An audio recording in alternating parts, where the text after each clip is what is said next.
Norway eyes sea change and deep dive for metals instead of oil. Norway's oil and gas reserves have made it one of the world's wealthiest countries, but its dreams for deep-sea discovery now center on something different. This time, Oslo is looking for a leading role in mining copper, zinc and other metals found on the seabed and in hot demand in green technologies.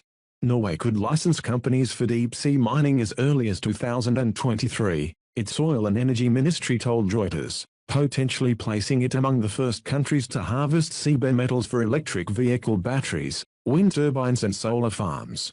That could also place it on the front line of the controversy over the environmental risks posed by exploiting the world's unexplored seabeds. However, Norway on Tuesday announced it was starting preparations for an environmental impact study needed to open areas of its seabed mineral exploration and production.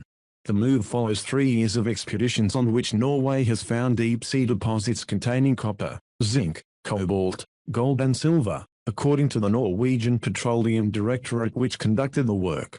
There could be up to 21.7 million tons of copper, more than the world's copper output in 2019, and 22.7 million tons of zinc on the Norwegian continental shelf, Norwegian University of Science and Technology, NTNU, researchers have estimated. Mean estimates, however, are far lower, at 6.9 million and 7.1 million tons, respectively. Copper mining inside Norway's jurisdiction will probably never replace extraction onshore, but it can be an important contributor in meeting future global demand, NTNU Associate Professor Stina Lovelifmo told Reuters. Deep-sea mining might also change the geopolitical climate, he said. The metals have been found in polymetallic sulfides, or black smokers, which are formed when seawater reaches magma, heats up and is flushed back to the seabed carrying dissolved metals and sulfur. The expeditions have also discovered high concentrations of lithium and the rare earth metal scandium used in electronics and alloys in manganese crusts which grow on bedrock, the directorate said. Norway has mapped these deposits along the mid-Atlantic ridge between Jan Mayen Island and the Svalbard archipelago in the Norwegian Sea as far as 700 kilometers, 435 miles, offshore. Timeline.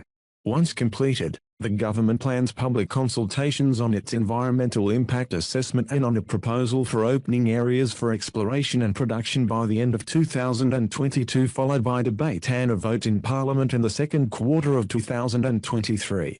Were Parliament to decide to open up, exploration licenses could be issued, possibly in the second half of 2023 or in 2024, the Oil and Energy Ministry said. We're moving forward on this, and the momentum is high, Oil and Energy Minister Tina Bru told Reuters. This is an industry with great potential. Japan has similar plans, but its project with private firms is not expected to begin before sometime between 2026 and 2028, an official at the Japanese Agency for Natural Resources and Energy told Reuters. Timing will depend on metals prices and reducing the costs of deep-sea mining, the official said.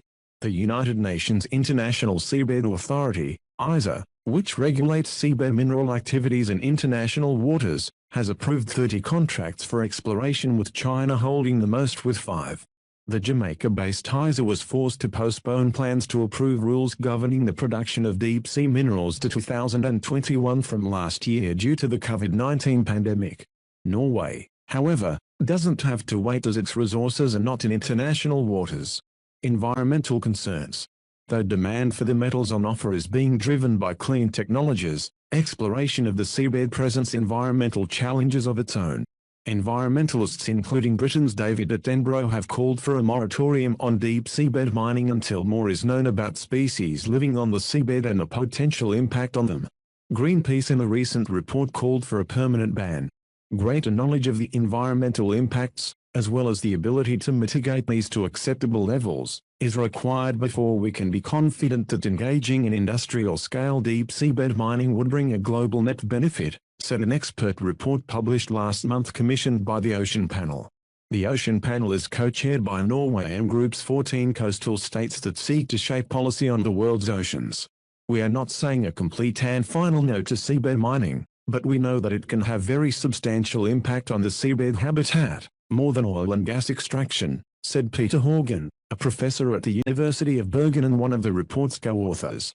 Giant tube worms, clam shells, Crabs and microfauna all rely on the bacterial oxidation of chemicals in fluids in the hydrothermal vents where seabed minerals are found, according to the ISA. Companies seeking exploration licenses say they will focus their attention on inactive smokers. I believe Norway can do this in a sustainable way, but we have to do it step by step, which has been a key success factor for developing our oil and gas industry, Oil and Energy Minister Bruce said.